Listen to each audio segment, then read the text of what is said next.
Hello my dear friend and my dear student, मेरे इस YouTube channel में आप सभी लोगों का स्वागत है।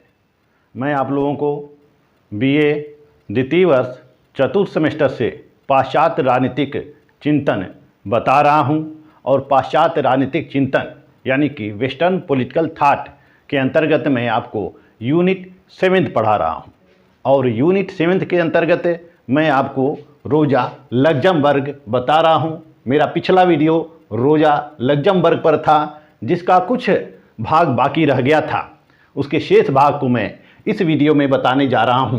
इस वीडियो में हम पढ़ेंगे रोजा लग्जमबर्ग के पूंजी संचय का सिद्धांत, स्पार्टाकस लीग का गठन और जर्मन क्रांति में उनकी हिस्सेदारी। तो आइए चलते हैं रोजा लग्जमबर्ग के पूंजी संचय के सिद्धांत की तरफ। रोजा लग्जमबर्ग ने अपनी पुस्तक द एक्युमुलेशन ऑफ कैपिटल में यह भविष्यवाणी की थी कि पूंजीवाद का पतन अवश्य होगा, एक दिन पूंजीवाद का पतन हो जाएगा। जैसा कि 18वीं शताब्दी में औद्योगिक क्रांति होती है, औद्योगिक क्रांति के परिणाम स्वरूप जो पूंजी होती है वह कुछ ही लोगों में सिमट जाती है। औद्योगिक क्रांति के परिणाम स्वरूप विभिन्न उद्योगों की स्थापना होती है और जो मिल के मालिक होते हैं उनमें पूंजी का संचय उनके हाथों में पूंजी का संचय होता चला जाता है। तो रोजा लग्जमबर्ग ये कहती हैं कि एक समय ऐसा आएगा जब पूंजीवाद का पतन हो जाएगा। रोजा लग्जमबर्ग ने अपनी पुस्तक एक्युमुलेशन ऑफ कैपिटल में यह तर्क दिया कि शुद्ध पूंजीवाद अपने विकास के लिए जरूरी शर्तों को पूरी नहीं करता है। पूंजीवाद जितना अतिरिक्त मूल्य पैदा करता है उसे अपने ही अंदर खपा नहीं पाता है। यानी कि अतिरिक्त मूल्य रोजा लग्जमबर्ग कहती हैं कि पूंजीवाद जितना अतिरिक्त मूल्य पैदा करता है, अर्थात सरप्लस वैल्यू पैदा करता है, तो इस सरप्लस वैल्यू को अपने अंदर खपा नहीं पाता है। इस सरप्लस वैल्यू को पूंजीवाद अपने अंदर खपा नहीं पाता है, क्योंकि उसके पास पूंजी का संचय होता चला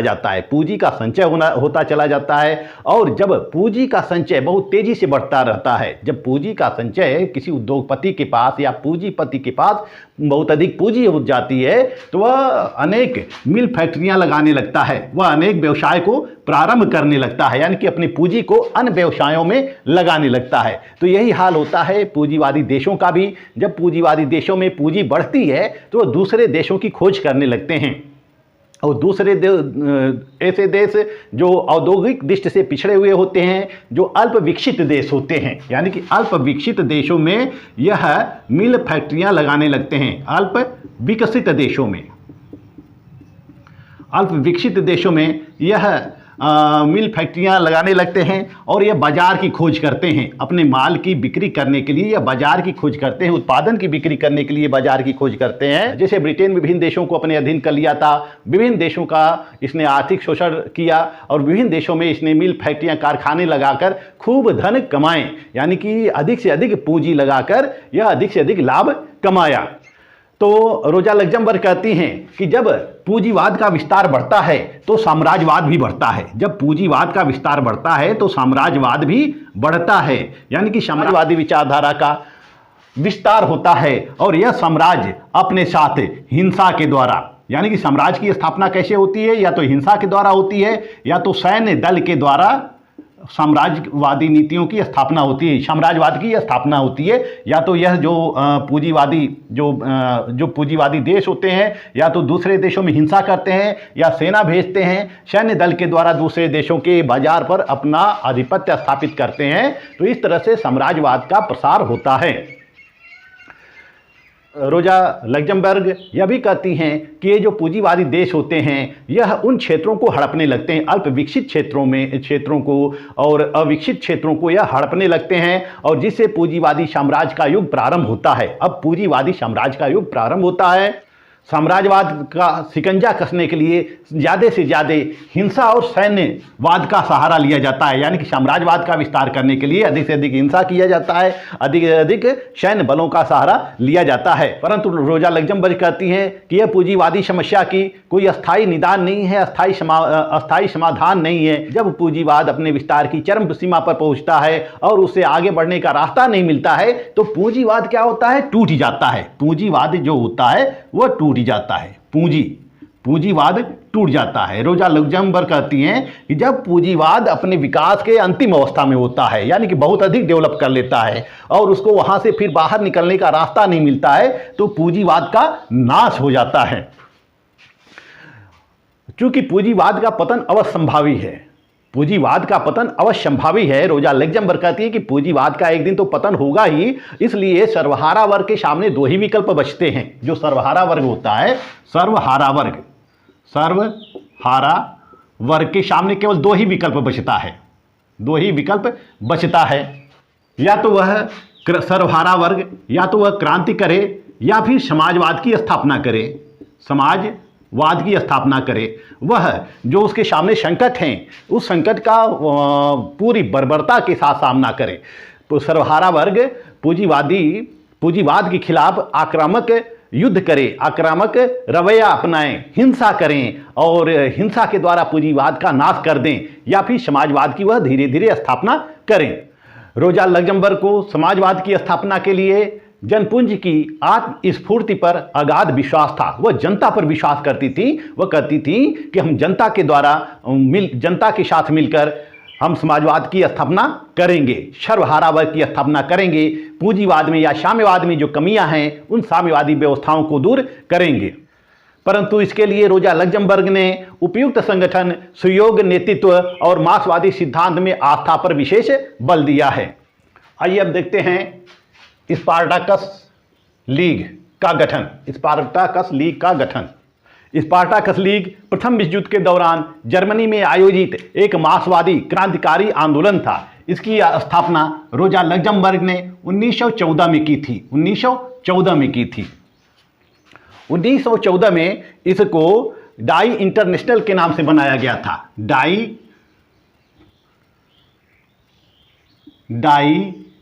इंटरनेशनल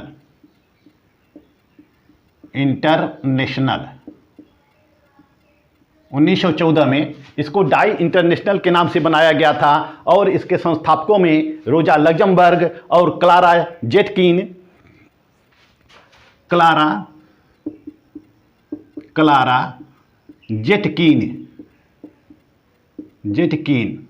और कार्ल। डाई इंटरनेशनल की स्थापना रोजा लग्जमबर्ग ने अपने साथियों, सहयोगियों काला जेटकिन और कार्ल लिबकनेच के साथ मिलकर की थी। साथ ही साथ इसमें जर्मनी के एसडीपी के नेताओं का भी सहयोग था। Social democratic party of Germany के नेताओं का भी इसमें सहयोग था। इसकी स्थापना एक अंतर्राष्ट्रीय समूह के रूप में की गई थी। जो डाई इंटरनेशनल थी, इसकी स्थापना एक अंतर्राष्ट्रीय समूह के रूप में की गई थी जो पार्टी द्वारा युद्ध में समर्थन किए जाने के विरुद्ध थी। स्पार्टाकस लीग के कुछ उद्देश्य थे। स्पार्टाकस लीग के कुछ उद्देश्य थे। पहला उद्देश्य था कि युद्ध का विरोध किया जाए, युद्ध का विरोध किया जाए। क्योंकि प्रथम विश्व युद्ध 1914 से लेकर 1918 तक लड़ा जाता है। 1914 से लेकर 1918 तक प्रथम विश्व युद्ध लड़ा जाता है। फर्स्ट वर्ल्ड वार होता है और इस फर्स्ट वर्ल्ड वार में जर्मनी भी शामिल हो जाता है। लेकिन जर्मनी के कुछ नेता या जर्मनी का कुछ समूह यह नहीं चाहता है, जर्मनी के कुछ लोग यह नहीं चाहते हैं कि हम भी इस युद्ध में शामिल हों। इससे जनधन की हानि के अलावा और कुछ होने वाला नहीं है। इसलिए रोजा लग्जमबर्ग ने क्लारा जेटकिन और कार्ल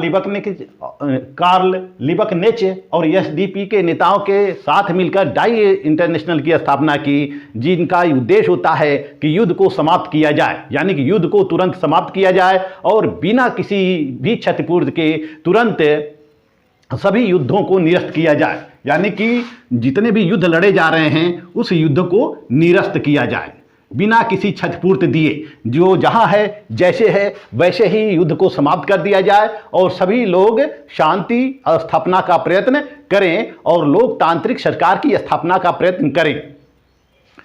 इस डाई इंटरनेशनल का उद्देश्य था लोकतांत्रिक मूल्यों की स्थापना और समाजवादी मूल्यों की स्थापना। लोकतांत्रिक मूल्यों की स्थापना ही इसका उद्देश्य था, मूल्यों की स्थापना और साम्यवादी सरकार की स्थापना। और स्वतंत्रता की स्थापना, यानी कि स्वतंत्रता की प्राप्ति की जाए, हमें स्वतंत्रता की प्राप्ति की जाए, यानी कि नागरिकों को स्वतंत्रता प्राप्त हो। और विशेषाधिकारों का अंत करना, वर्ग विशेषाधिकारों का अंत करना, वर्ग विशेषाधिकारों का अंत करना, जितने भी वर्ग विशेषाधिकार प्राप्त हैं उन सब का अंत कर दिया जाए, उन सब का अंत कर दिया जाए। समाजवादी गणतंत्र की स्थापना करना, समाजवादी गणतंत्र की स्थापना करना,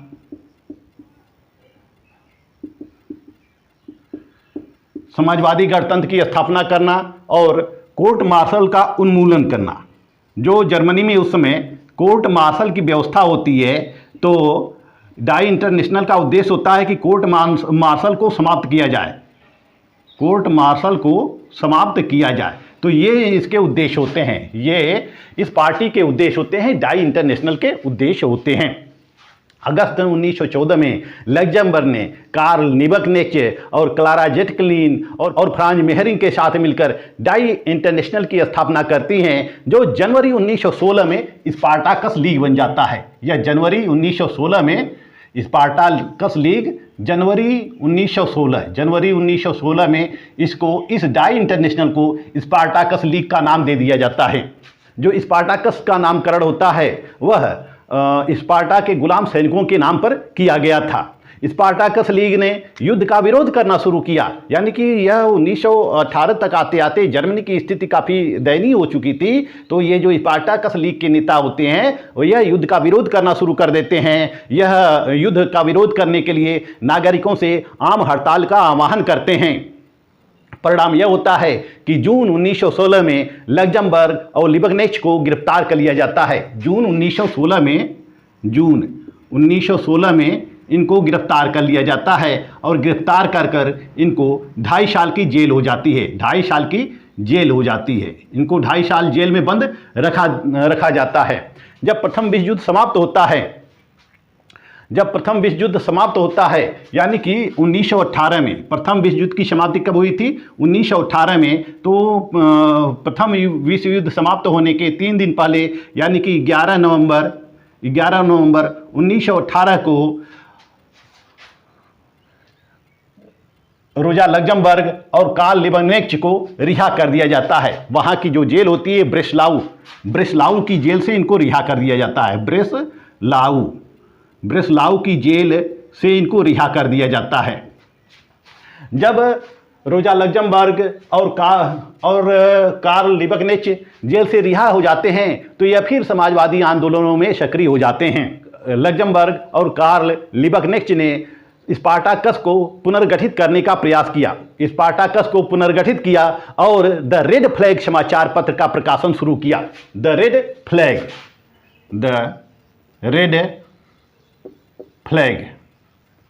यह रेड फ्लैग ये क्या है? समाचार पत्र है, न्यूज़पेपर है, न्यूज़पेपर। इन्होंने रेड फ्लैग समाचार पत्र का संपादन करना शुरू किया। रेड फ्लैग के माध्यम से फिर वह जर्मन में गणतांत्रिक राज्य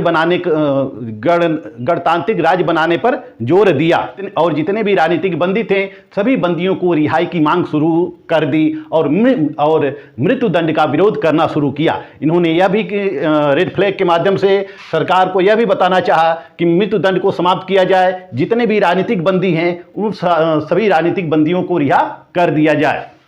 अब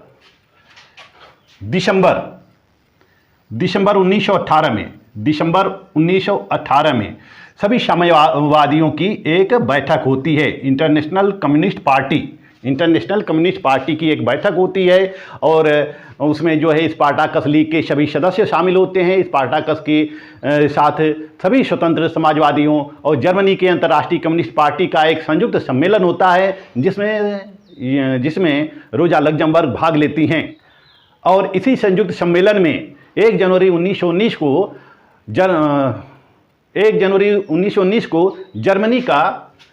जर्मनी में एक पार्टी बनाई जाती है।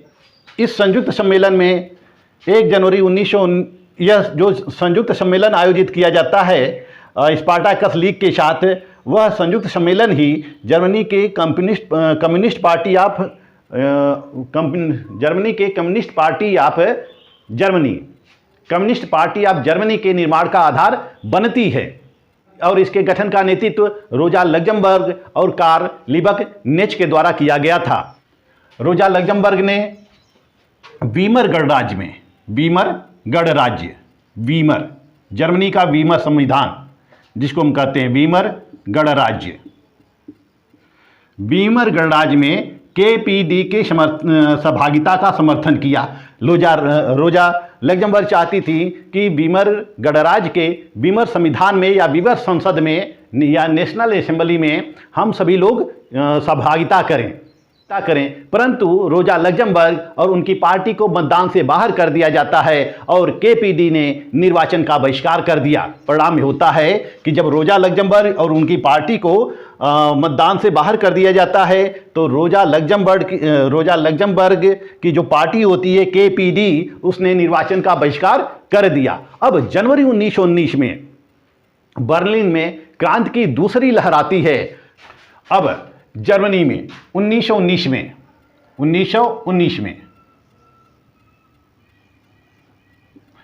अब जर्मनी में 1919 में क्रांति की दूसरी लहर आती है, यानी कि जर्मनी में क्रांति की जाती है। उसमें जर्मनी की जब प्रथम विश्व युद्ध समाप्त होता है तो फ्रेडरिक एबर्ट के नेतृत्व में वहाँ की सरकार का गठन होता है। फ्रेडरिक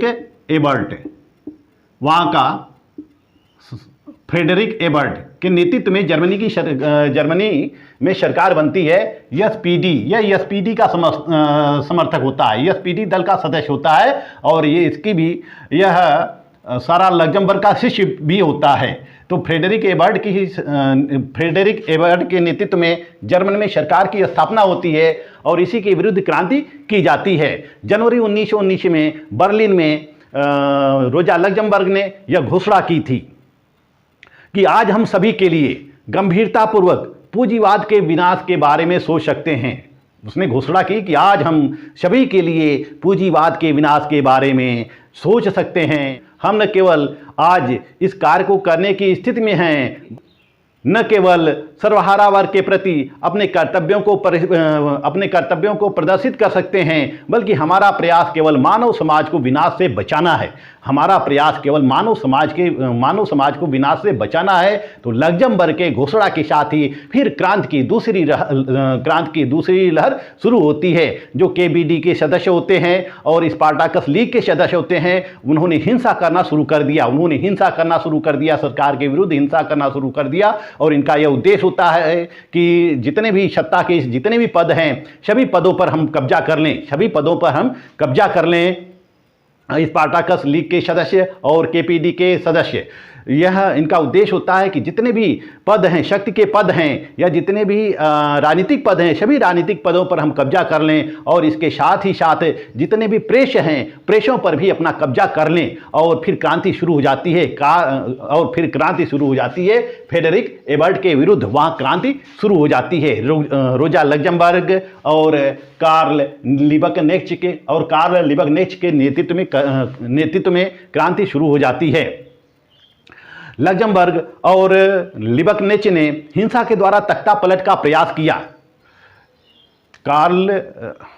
रोजा लग्जमबर्ग और कार्ल लिबकनेच ने हिंसा के द्वारा तख्ता पलट का प्रयास किया। फ्रेडरिक एबर्ट को ऐसा लगा कि एसपीडी टूट जाएगी और उसने क्रांतियों को दमन का निर्देश दे दिया और फिर सरकार के निर्देश पर क्रांतियों का निर्ममतापूर्वक दमन किया जाने लगा। और फिर रोजा लग्जमबर्ग ने अपने समाचार पत्र द रेड फ्लैग में यह घोषणा की कि समाजवादी की शत्रु निरंकुशशाही सरकार की स्थापना करने वाले फ्रेडरिक एबर्ट के साथ किसी प्रकार की बातचीत नहीं की जाएगी, किसी प्रकार का समझौता नहीं किया जाएगा। परिणाम यह हुआ कि जर्मन चांसलर और एसपीडी के नेता फ्रेडरिक एबर्ट ने क्रांति को दमन करने का आदेश दे दिया और 11 जनवरी 1919 को क्रांति को बुरी तरह से कुचल दिया गया। 11 जनवरी